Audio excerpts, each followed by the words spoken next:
Hello everyone and welcome back to the channel. In today's video, we'll be recapping the 2023 movie called Creation of the God's Eye, Kingdom of Storms. We'll unravel a sweeping tale of dynasties rising and falling, the corruption of power, and one prince's heartbreaking journey as he learns that even the people we admire most can fall into darkness. Before we start, be sure to subscribe and leave a like to support the channel. Now, buckle up.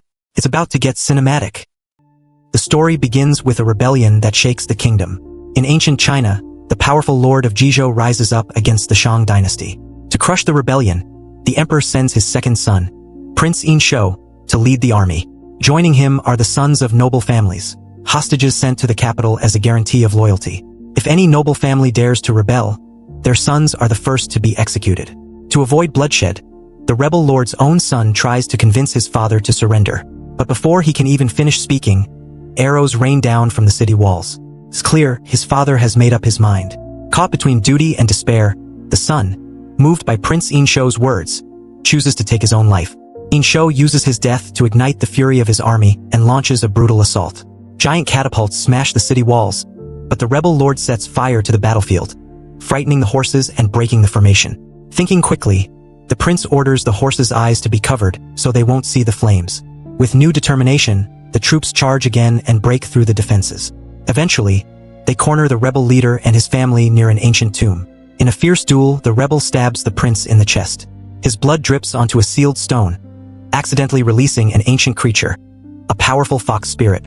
Meanwhile, the rebel's daughter, Su Daji, and her brother are caught while fleeing. A fight breaks out, the son is killed, and the woman takes her own life. Just then, an avalanche strikes, burying everyone. The woman miraculously survives, but something about her is different. She moves like a wild animal, as if possessed by something. The soldiers find her but hesitate to kill her, so they capture and bring her back to the camp in chains. That night, Su Daji approaches the prince, drawn to the scent of his blood. She gently licks the wound on his chest, which started to heal completely. The man realizes she's not human. She tells him she can help him achieve his deepest desire, becoming emperor. The army returns home in triumph. The people cheer as the prince presents the rebel's head and Su Daji to the emperor and the crown prince. At the victory celebration the next day, the soldiers perform a sword dance. The crown prince joins in, but suddenly goes mad. In front of everyone, he stabs the emperor and turns violent, attacking others and even trying to kill Prince Yin Shou. At that moment, a loyal warrior named Jifa steps in to protect Yin Shou. In the chaos, he accidentally kills the crown prince. The court is shocked. Some accuse the young soldier of treason. Yin Shou's son, Yin Jiao, and other soldiers kneel and beg for mercy on Jifa's behalf. Prince Yin Shou spares him and takes the throne. High above the mortal world, the immortals of Kunlun sense that a terrible curse has descended upon the Shang dynasty. Using divine sight, they foresee chaos and bloodshed. They decide to send down the Fengshen scroll, a magical scroll that can restore balance and bring salvation to the crumbling kingdom. The sage Jiang Zia steps forward. Once human before attaining immortality, he believes he understands the mortal world better than any other and volunteers to deliver the scroll. But there's a cost. He must give up 40 years of his immortal life to do so. He accepts the price and begins his descent to Earth.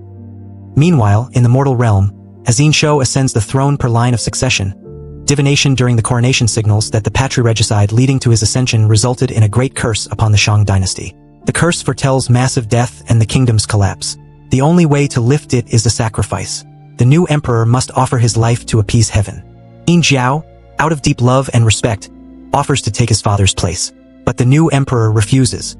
He tells everyone that he will honor the prophecy himself, by building a great sacrificial pyre and burning himself alive to save the people and the kingdom. That night, the young man hurries through the palace, hoping to speak with his father.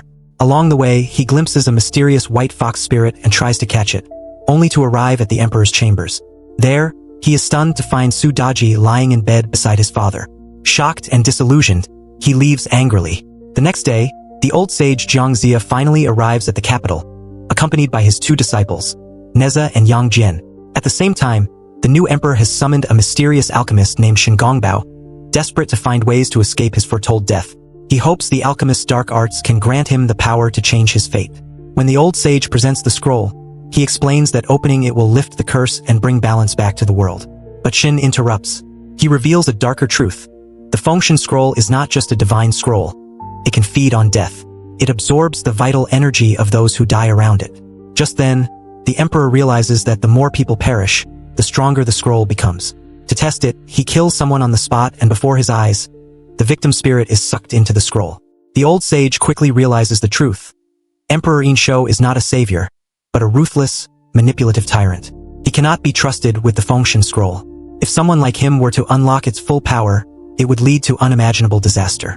Thinking quickly, Jiang Zia clutches the scroll and tells the emperor that it requires a complex series of rituals to be activated. In reality, he's buying time to escape the palace with it. The emperor narrows his eyes, suspecting a trick. Shen senses something's wrong and shouts to stop them.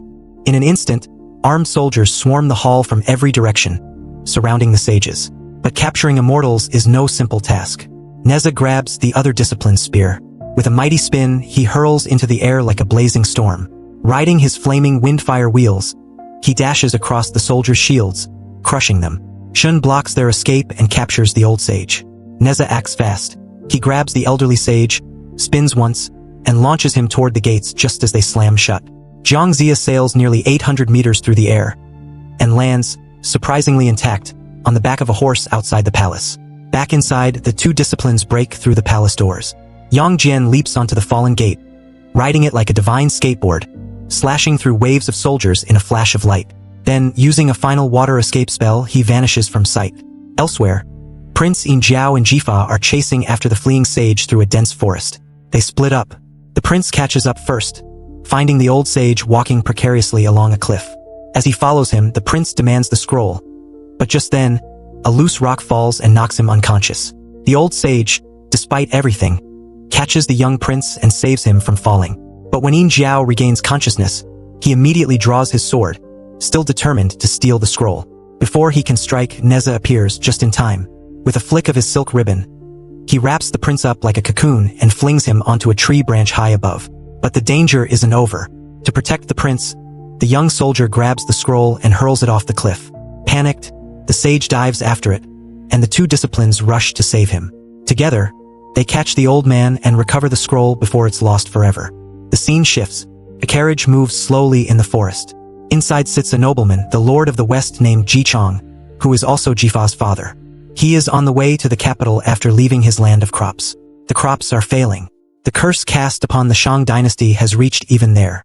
Harvests are thinning, the soil drying. According to his eldest son, the region will survive for only 3 more years before famine consumes it. On his way, suddenly he hears the distant cries of a baby echoing through the forest. He goes to investigate and finds a grotesque green-skinned baby with red eyes.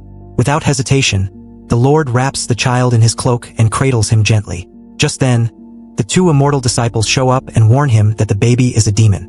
But the Lord insists monster or not, good or evil depends on how he's raised. The old sage praises the Lord's wisdom and suggests taking the child to Kunlun Mountain, where the immortals can train him in the ways of righteousness. The Lord happily agrees and names the child Lizenzi. As the two disciplines take the child away, the old sage hears that the 4 lords of the East, West, South, and North have been summoned to the capital to celebrate Yin Shou's coronation. He quickly makes his way to meet the 4 lords in secret and urges them to oppose the new emperor and support Prince Yin Shou as the rightful heir, the one destined to break the curse and restore order. Tensions rise among the lords. The southern lord, already mistrustful, suggests rebellion. Before they reach consensus, Jifa emerges from a nearby cave to stop the meeting and imperial soldiers surround them. The 4 are accused of treason and arrested on the spot. At the palace, Yin Shou begins his next move. He summons the noble sons held in the capital and manipulates them by telling they were abandoned, traded like pawns, while their fathers kept more favored sons at home. He offers them power by killing their own fathers and claiming their titles. One youth steps up and stabs his father, earning the title of Lord of the North. The southern lord pleads with his son to do the same, but the boy tries to kill Yin Shou instead, and is slain. His father dies in sorrow. The eastern lord helps his son commit patricide and the boy becomes Lord of the East. Only Jifa remains. He acts quickly, suggesting that his father's execution must wait until a public confession is staged. Otherwise, the people will never understand the supposed betrayal. The emperor accepts his logic and throws the Lord of the West into the royal prison. Sometime later, Prince Yin Shou storms the palace, sword in hand, rage burning in his eyes. He charges toward Sudaji, intent on ending her life.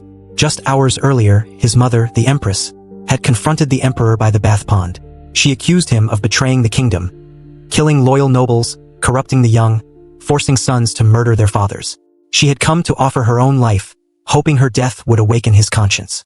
But instead of suicide, she got killed by Su Daji. Now, her son comes seeking justice. But before his blade can reach the fox spirit, the emperor arrives. He intervenes, shielding the woman and ordering the guards to capture him. The prince, wounded, flees into the night. He finds Jifa, who helps him escape. But the act draws suspicion. A fellow soldier confronts Jifa, accusing him of hiding the prince. A violent struggle follows. Jifa is nearly killed until his elder brother arrives. The elder brother has come to the capital to rescue their imprisoned father. He gains audience with the emperor and offers his own life in exchange for his father's freedom. Later, the emperor descends into the royal prison to visit Jichong, offering a basket of meat pie. While talking, the lord notices something strange. The emperor holds a familiar flute, one that belonged to his eldest son. He asks if the son has come to the capital. Slowly, a horrifying truth unfolds. The meat pie is not just food. It is made from his son's flesh. The lord breaks down. Numb with grief, he is paraded before the public confessing his wrongdoings. Barefoot, he walks across the street, carrying the remains of his son. Elsewhere, the old sage, Jifa, the prince, and the royal advisor scheme to expose Su Daji's true nature to the emperor. Prince Yin Shou believes the emperor has fallen under the enchantment of the fox spirit. To prove her demonic nature, the royal advisor offers his own seven-colored, spiritual heart. Knowing any demon who eats it will reveal their true form. He cuts open his chest and hands the heart to the woman. She consumes it. Within moments, her disguise collapses as the fox spirit bursts forth in its true form. Dying, the advisor pleads to slay the demon. But the emperor doesn't. He admits the fox demon is his ally. Using dark magic, she had controlled the crown prince's mind, bringing down the emperor and clearing the way for Yin Shou to become the new emperor. The advisor dies, shocked by the truth. The prince also gets heartbroken, realizing his father was never the great man he thought he was. The emperor orders his son's execution, then turns to Jifa, giving him one last opportunity to prove his loyalty, that is killing his father, the Lord of the West. At the execution square, the young soldier steps forward carrying a sack.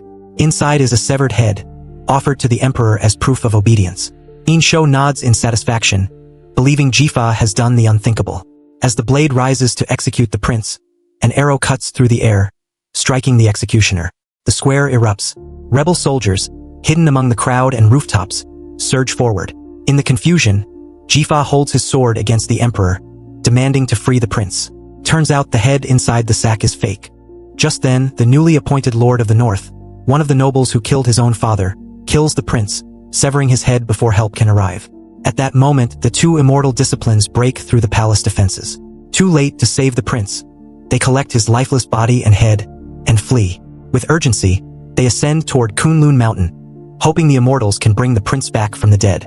Back in the palace, Jifa confronts Yin Shou. The battle is fierce. The young soldier, though brave, is no match for the emperor's strength and skill. Just as the emperor prepares to land a fatal blow, a massive ceremonial drum crashes from above, nearly crushing them both. Jifa recovers first, finds his chance, and drives a blade into the emperor's side, sending him toppling into an empty vat. Yin Shou is presumed dead. With the capital still in chaos, Jifa hurries to leave and grabs the old sage. But danger is not over. Shen Gongbao possesses two colossal guardian statues and sends them in pursuit. Jifa quickly realizes the statues are chasing after the scroll. Thinking fast, Jifa swaps clothes with the old sage and leads the statues away. In a dense forest, he traps the first one under a fallen tree. He then lures the second to a waterfall cliff. There, with a perfectly placed arrow, he shoots through the statue's eye, injuring Gongbao's spirit inside. Then, the young man leaps from the cliff astride his horse, disappearing into the roaring river. Time passes.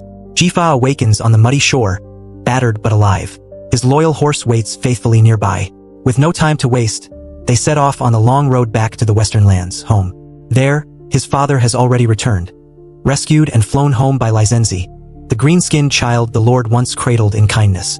Jifa returns to his people, beside his father, believing the nightmare is finally over. But deep in the capital, darkness stirs again. In the shadows, the fox spirit uses its magic to save the emperor, bringing the tyrant back to life.